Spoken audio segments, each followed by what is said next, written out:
Hello दोस्तों, आप सभी का स्वागत है हमारे YouTube चैनल कविंदर भैया पर।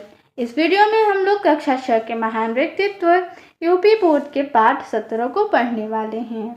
इस पाठ का नाम है कबीर और उनके गुरु रामानंद। इसके प्रश्न उत्तर को पढ़ेंगे। तो इसमें पहला प्रश्न है, कबीर बाह्य आडंबर किसे कहते हैं?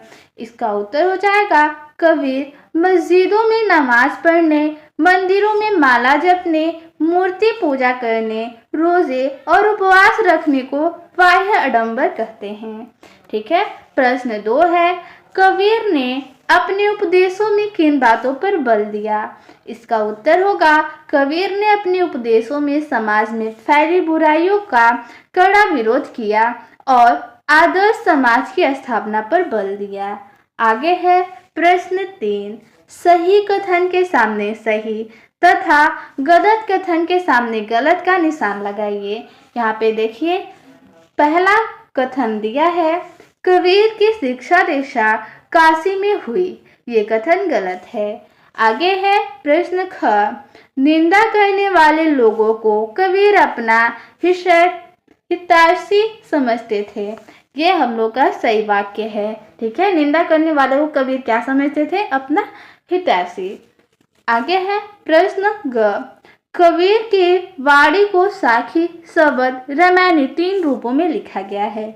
यह वाक्य सही है। ये कथन भी सही हो जाएगा। आगे है घ नंबर प्रश्न, रामानंद ने संस्कृत में अनेक ग्रंथों की रचना की। ये वाक्य भी सही है। प्रश्न है 4, सही विकल्प चुनकर लिखिए।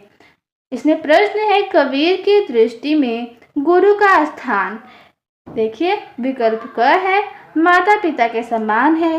ख, भगवान के समान है। ग, भगवान से बढ़कर है। तो कबीर की दृष्टि में गुरु का स्थान भगवान से बढ़कर है। तो सही उत्तर हो जाएगा विकल्प ग।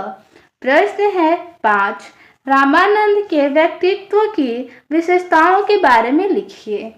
तो चलिए इसका उत्तर देखते हैं। रामानंद के व्यक्तित्व के विशेषताओं के बारे में लिखना है। तो इसका उत्तर हो जाएगा, रामानंद का जन्म प्रयाग में हुआ था। बचपन से ही इनकी रुचि पूजा पाठ में थी। रामानंद की प्रारंभिक शिक्षा प्रयाग में हुई थी। रामानंद प्रखर बुद्धि के बालक थे। रामानंद को जाति पात का भेदभाव पसंद नहीं था। उन्होंने धर्म शास्त्रों का ज्ञान काशी में प्राप्त किया। उन्होंने काशी प्रवास के दौरान गुरु राघवानंद से दीक्षा ली। रामानंद ने समाज में फैली ऊंच नीच, छुआछूत, जाति पात के भेदभाव को दूर करने का भरसक प्रयास किया। उन्होंने एक नए मार्ग की शुरुआत की, जिसे भक्ति मार्ग की संज्ञा दी गई। रामानंद संस्कृत के विद्वान थे और संस्कृत में उन्होंने अनेक ग्रंथ की रचना की। वे हिंदी भाषा के प्रबल समर्थक थे। उनका मानना था कि हिंदी भाषा के माध्यम से संपूर्ण भारत को एक सूत्र में पिरोया जा सकता है। ये कबीर के गुरु थे। कौन? रामानंद। ठीक है। लगभग 112 वर्ष की आयु में 1412 ईस्वी में रामानंद का निधन हो गया। रामानंद 112 वर्ष जीवित रहे। ठीक है। और 1412 में इनका निधन हुआ था। प्रश्न 6 है, रामानंद जी का दर्शन किस नाम से जाना जाता है और उनकी विशेषताएं क्या है? तो चलिए इसका उत्तर जानते हैं।